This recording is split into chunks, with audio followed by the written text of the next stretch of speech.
Hello, this is Cherokee, and I am back with a read with me. I was reading a book on patience, but it was more like a daily reflection. So I just decided to put that in my car, and when there's downtime, I'll just read through that because it's not really the kind of book that you read from start to finish. You just read like a little page each day. It's more like a couple of sentences or a paragraph each day. But anyway, yeah, this is going to have to be talking head version. For the last 45 minutes, I've been trying to figure out my camera situation, and it has not worked. Plus, my daughter's playing a lot of loud music. And see, I don't even know where to look. And I don't know, I'm kind of hiding in my room. So, ta-da! I went to the library and I got... Okay, I have wanted to read this book for years, the Yoga Sutras of Patanjali. And the one I got from the library is not the original author, but supposedly he adheres to the originality of the original Yoga Sutras. So this is what I'm going to be reading now for half an hour. So this will be a read with me talking head version because that's what it looks to me like I look like on camera. Talking head. Okay, so I'm going to read today for half an hour. It's Sunday, actually. And just as a note, I am going to be switching to my communication series very soon. So I actually already started it, as you know, and I'm going to continue that conversation. And I have another one that's due to post tomorrow. And then after that, it should be fun. I'm going to be delving into the ever-evolving topics current in today's world, which the ones I'm looking at right now are directly related to our feminine and masculinity and how we are relating to each other in the world. So that is going to be exciting and fun. And it's a project that I've been working on for quite some time. So, that being said, let's get to reading. All right, so it's actually 32 minutes on the clock. Here we go.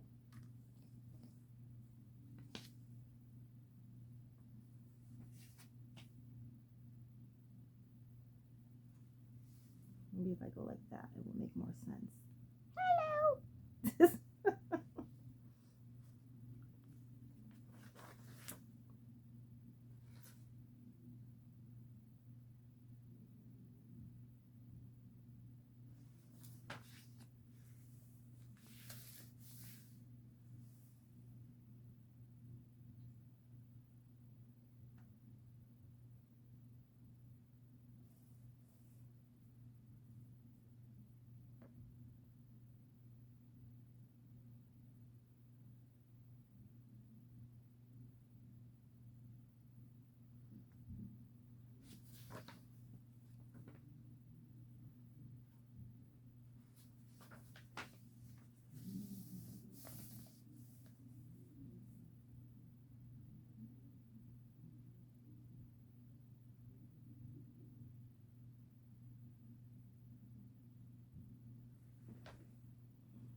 I realize this is a bit weird, but if you watch my videos, sometimes they're like that.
What?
Okay.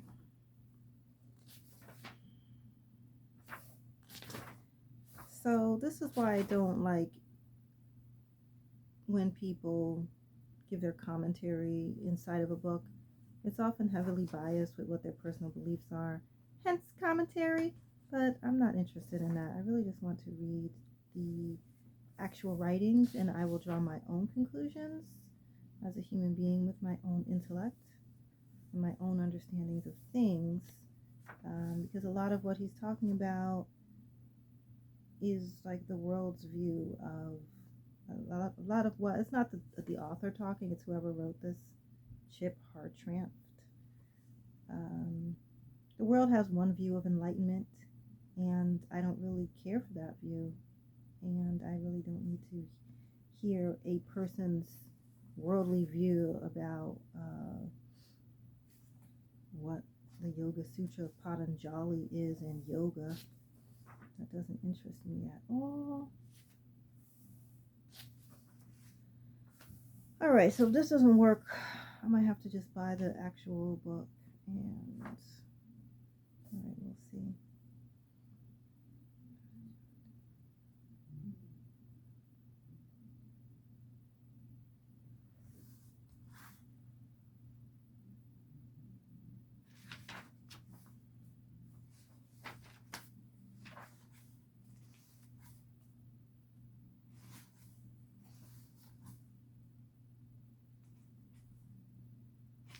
Because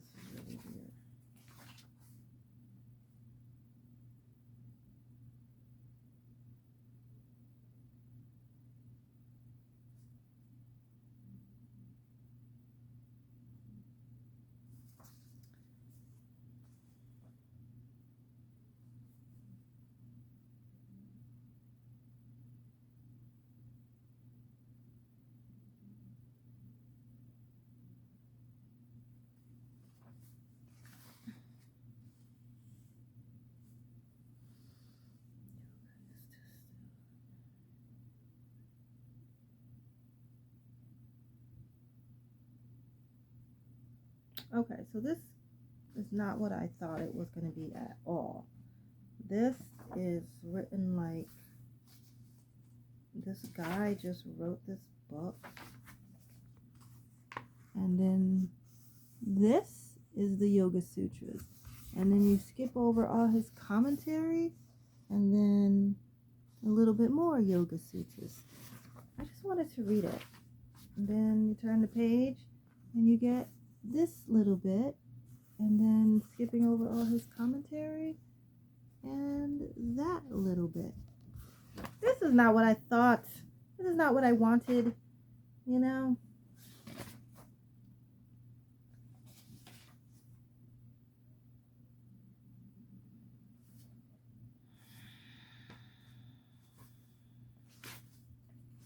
This might be a fail. This video and stuff. We'll see.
This is so boring. This is extremely boring. You know what this reminds me of? And I'm not reading all his commentary because as long as it's translated, it's supposed to be translated from Sanskrit to English, right? So if that's the case, I can read English. There's no need for you to explain what he is, you know. It's like if you ever read the Bible, it's like, so the Bible tells a story, um, and it has a beginning and it has an end, and it has what I call interludes, like Psalms, Proverbs, Ecclesiastes, Song of Solomon. They're just like thrown in there out of nowhere. They don't really have anything to do with the rest of the story. It's like reading Psalms. That's what, and I always find that boring. Some people love to go to the book of Psalms and just read, but it's like reading endless words of wisdom. So there's no actual story. It's just this person's, Patanjali's observations on how our humanity kind of works, and you can get a lot of that from Psalms and Proverbs, words of wisdom. This is so boring. I don't even want to finish it. I'm like, I don't know. This is a waste of my time, I think. I don't think it's going to work out. We're going to see.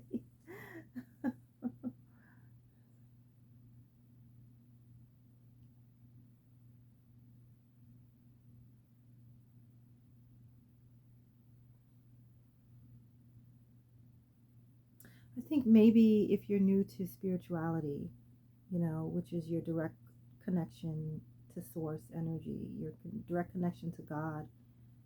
If this is like a new concept for you, or you're just delving into that field, into that world, then I think this might be of value to you, perhaps. It's definitely got a lot of like newness feel to it.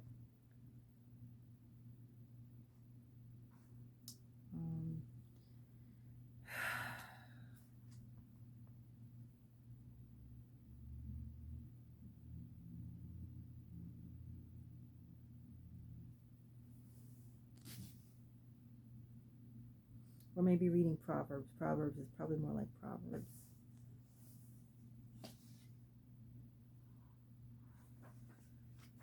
Yeah, this is boring.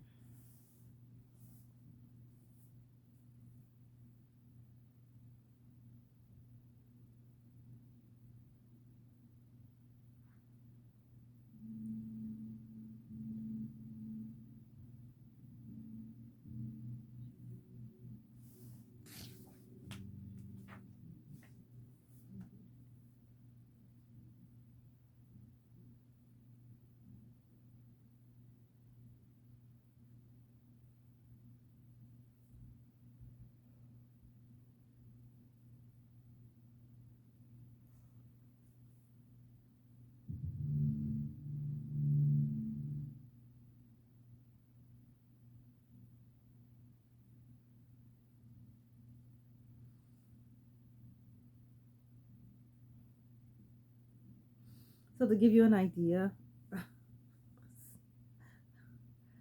so I'm just going to say verse 33 because they're divided by numbers, like chapters and verse in the Bible. Verse 33 says, unwholesome thoughts can be neutralized by cultivating wholesome ones, which is very true. Like if you follow the law of attraction, it is a matter of thinking and vibrating, which is your belief system, according to whatever it is you'd like to manifest within your life. In other words, being the change that you'd like to see in the world. But when we have unwholesome thoughts, as they call it, or something that's not making us feel good, sometimes we get on a roll with that. How do you stop it? You can just begin to think of things that make you feel good. In other words, if you have unwholesome thoughts, things that making you feel bad, like, grr, I don't like that person over there. This person gets on my last nerves every time I see this, and you can just go spiraling in that direction. If you can stop yourself and say, you know what, in this moment, I don't like having these thoughts. Is there what would make me happy right now? Maybe leaving from that person, and then just imagine moving yourself away from that individual. Imagine swimming or biking or hiking or doing something that you love. Begin to turn your attention and your energy toward whatever it is that is pleasing to you, whatever thoughts there are that is pleasing. So that's what they mean by this. Unwholesome thoughts can be neutralized by cultivating wholesome ones. Yeah, I mean, this is just, I don't know, I feel like it's your basics of like spirituality kind of stuff.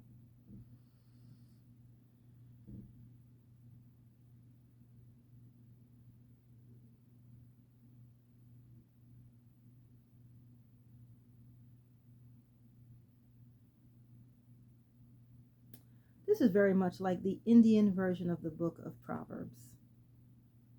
Yeah. Which, for me, I can't just read the book of Proverbs. I can read it in short doses. But who can just read little bursts of wisdom? It's kind of like, you know what? I don't know if I'm finished. I make myself little bookmarks periodically, right? Based on sayings that have meaning in my life. So I made this one today. Always flavor your words with honey in case one day you have to eat them. I forgot who said that. It was a woman. And I always remember this. Like, this is something that I've had for probably more than 2 decades. And this is something that, for the most part, I choose to live by. And let me tell you, this has saved me from a lot of embarrassing situations. So, but imagine if there was like a book of these kinds of sayings. Always flavor your words with honey in case one day you have to eat them. I mean, yeah, it's great advice, but do you want to read just saying after saying after saying after saying after saying? So I feel like that's what this Yoga Sutra is. So it's not really what I expected at all. I thought it was going to be more of a story, like Siddhartha, or something that's more story-like. I didn't think it was just going to be a book of just Indian proverbs. But that's what I'm getting, so I'm finding this rather boring.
Okay, I'm going to stop there because this is a waste of my time. This is boring for me. It ain't going to work. This is not what I wanted at all.